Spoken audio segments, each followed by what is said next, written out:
Hey folks, I hope that you guys are doing pretty well. So today is Thursday, the 6th of June 2024, and this video is going to be my 71st World First Biblical Deciphering. And in today's video, I'm going to decipher for you in Jeremiah chapter 51. Okay, now, chapter 51, there are a lot of verses here, okay?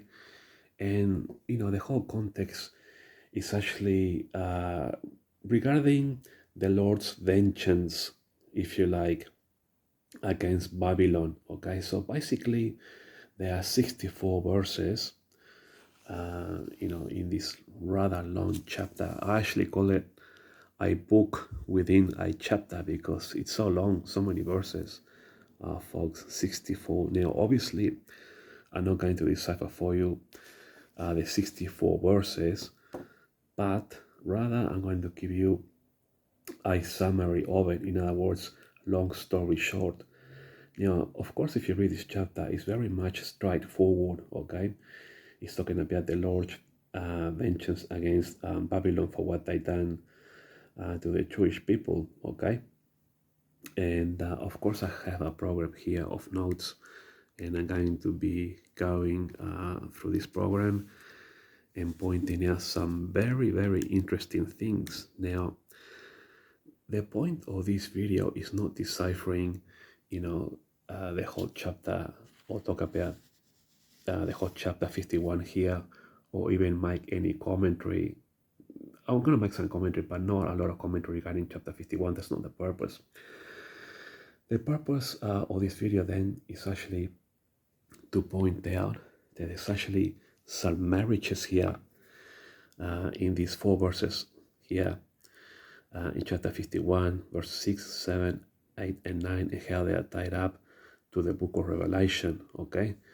We shall see them in a moment. Now, of course, I'm going to give you some sort of long story short with some of the verses here, okay? I'm not going to go through all of them, but just a few of them, if you like, just to tell you what it's all about, okay? Now, basically, it's a book within a chapter, in my view. It's all about the Lord's vengeance and anger against Babylon.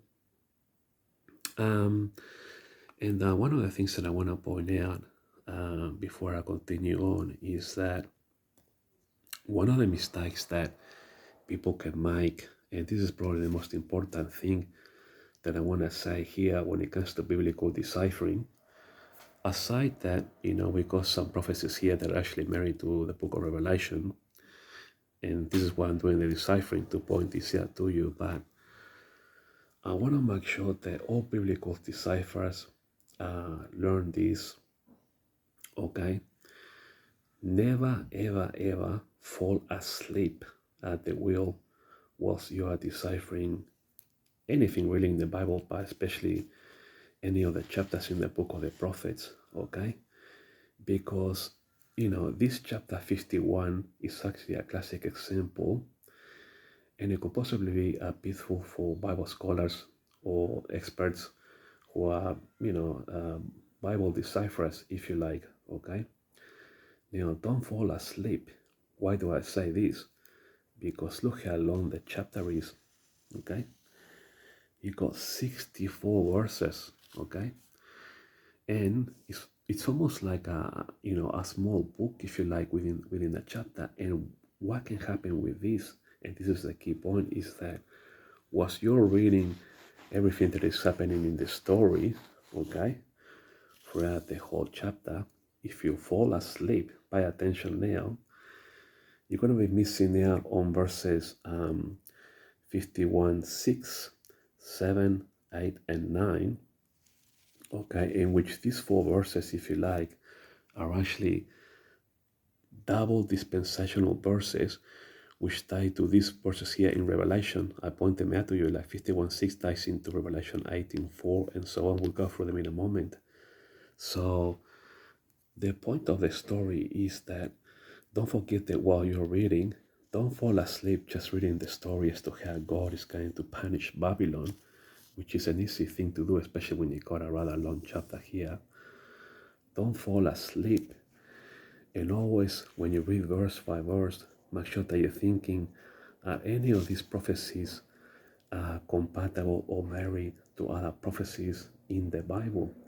You constantly got to be asking yourself these questions, because if you fall asleep whilst you're trying to decipher, especially in biblical deciphering, you're going to miss these 4 verses here, from 6 to 9, okay, which are actually married to verses in the book of Revelation, okay, because there is so much. You're following the story that you can actually fall asleep and not pay attention to this bit here. And this is just so important, okay? Now, also as a Bible decipherer, you always got to be, looking out for plural, sentence structure, and things like that. Everything is important when you decipher a Bible prophecy. The whole sentence is important, how it's worded. Like I said, even if it's plural, everything counts, folks. So you got to be very careful, and you can't afford to miss anything, because if you were to miss verses 6 to 9, okay, because you didn't pay attention, because you're just reading the story and you're going yada yada yada yada yada yada, and you're not paying attention to exactly what the verses are saying, and also that you might not have enough knowledge. Let's just say that you don't know much about the book of Revelation. You're definitely not gonna be able to put these 4 verses here, in comparison and in marriage to Revelation. So you also need knowledge of the Bible as well. So these are some of the things that experts, biblical decipherers, have to be very careful of. That's why I do all these biblical decipherings. I really love doing this. I enjoy it. And after I do this video, then I'm going to go and do a video on Isaiah chapter 60. Okay, I'm going to decipher for you Isaiah chapter 60. All right. Now, long story short, then, of course, chapter 51 is about the Lord's vengeance and anger against Babylon. Verse 1, I will rise up a destroying wind, just paraphrasing here. Verse 6, flee out of the midst of Babylon. Verse 11, the Lord has raised up the spirit of the king of Medes. Okay, so Persia is going to take care of Babylon, if you like. Verse 36, therefore thus said the Lord, behold, I will plead thy cause and take vengeance for thee. Okay, it's going to take vengeance on behalf of Israel. Verse 54, a son of a cry cometh from Babylon, and great destruction from the land of the Chaldeans. Okay, so I could have put more verses, but folks, you need to realize that we got 64 verses. It's almost a book within a chapter, so it's rather long. Sure enough, I can have written down more verses if you like, but you can read all of this for yourselves. For example, like verse 1, I will rise up against Babylon. Okay, so verse 1 tells you right away that, hey, God is quite angry, and that he's going to send a destroying wind. Okay, then I said to you on verse 6, flee out of the midst of Babylon and deliver every man his soul. Then verse 11, my bride, the arrows, gather the shields, the Lord can rise up the spirit of the king of Medes. Okay, so the Persians are going to invade Babylon. Okay, and then verse 36 on the other side here, therefore said the Lord, behold, I will plead thy cause and take vengeance for thee. Okay, so God is going to take his revenge, for what they did to Israel. Okay, and long story short, then verse 54, a son of a cry cometh from Babylon, and great destruction from the land of the Chaldeans. Okay, so basically God is going to destroy and spoil Babylon. Okay, so that's long story short, folks, but of course you can read this for yourselves, but I'm not here to tell you about that this chapter is about the destruction of Babylon, but rather to point out to you that these 4 verses, 6, 7, 8, and 9 are connected to verses, if you like, in the book of Revelation. So let us look into Jeremiah 51:6, okay? And it says here, flee out of the midst of Babylon, and deliver every man his soul, be not cut off in her iniquity. For this is the time of the Lord's vengeance. He will render unto her a recompense. Okay, so this verse 6 here, okay, is actually married to Revelation 18:4. Okay, so I do have a page marker here at the back. Okay, so head over to the book of Revelation. Okay, and go to chapter 18. Okay, now I just told you that verse 51:6 is tied to Revelation 18:4. Okay, so look what it says here. And I heard another voice from heaven saying, come out of her, my people, that you be not partakers of her sins, and that you receive nor of her plagues. Okay, so remember how it says here, come out of her, my people, that you not be partakers of her sins. Okay, just remember this bit. Okay, come out of her, my people. Now let's go back to Jeremiah, and you see how very similar the wording is. Flee out of the midst of Babylon, and deliver every man his soul, and be not cut off in her iniquity. See, so the wording is actually very similar, folks. So what I'm trying to say here is that these are double dispensational verses. Okay. Now, verse 7, Babylon has been a golden cup in the Lord's hand, that might all the earth drunken. Okay, so just remember this, all the earth drunken. The nations have drunken of her wine. Remember this as well, of her wine. Therefore the nations are mad. Okay, this is actually tied to Revelation 18:3. Okay, so let us go to Revelation 18:3. Okay, right here. For all nations have drunk of the wine. I just show you that. Okay, we'll go back in a moment.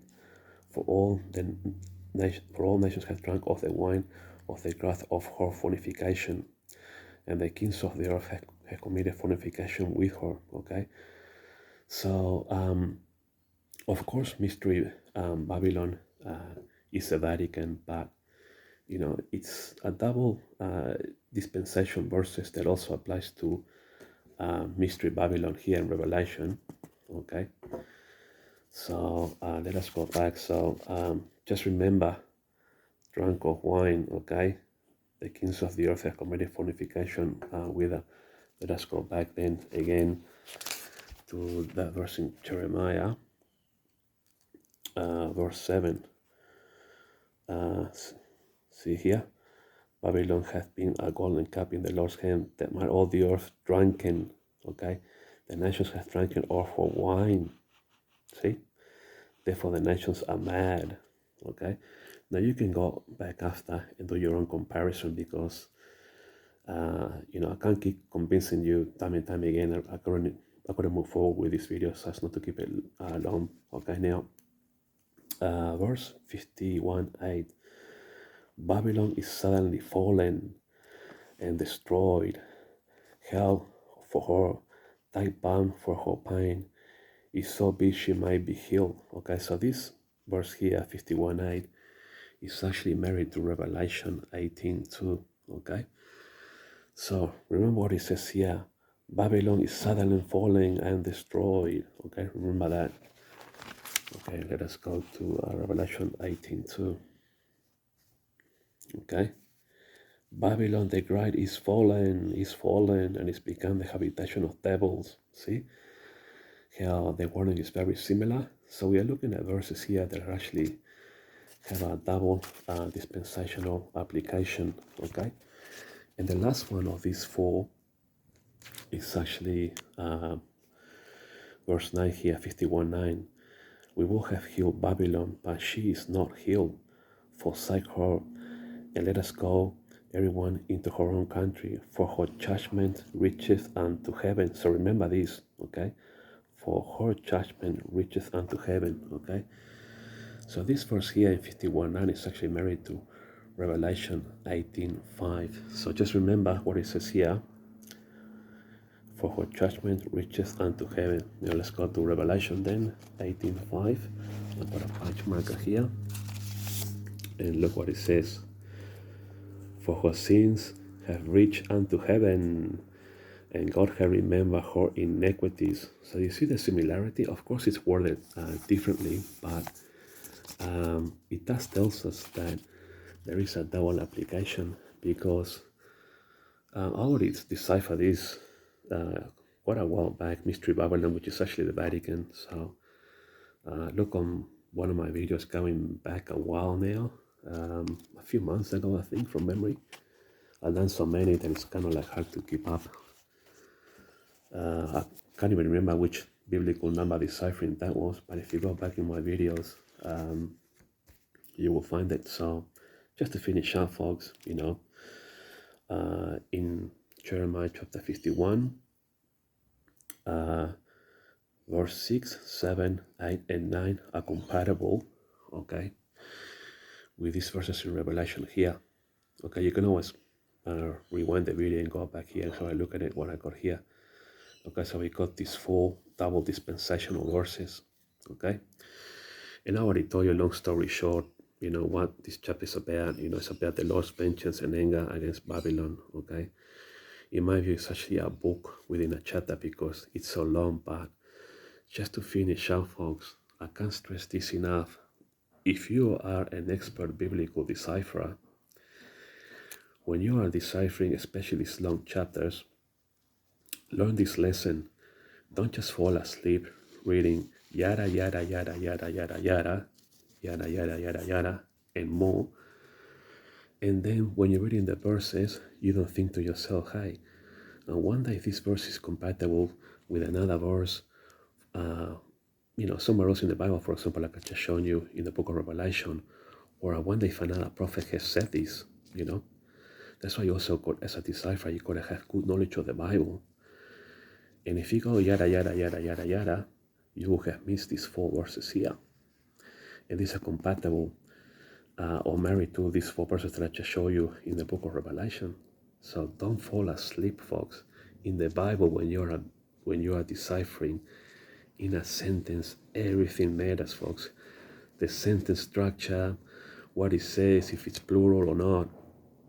Every little detail matters, folks. Everything. And plus, on top of that, you also got to have good knowledge of the Bible, because if you didn't have good knowledge of the book of Revelation, okay, then you wouldn't have known about this, that they're actually tied to other 4 verses in compatibility in the book of Revelation. So that's why it's important to study the book of the prophets and the Bible in general. All right, folks, thanks for watching. I'll talk to you guys later, and now we'll be deciphering Isaiah chapter 60 next.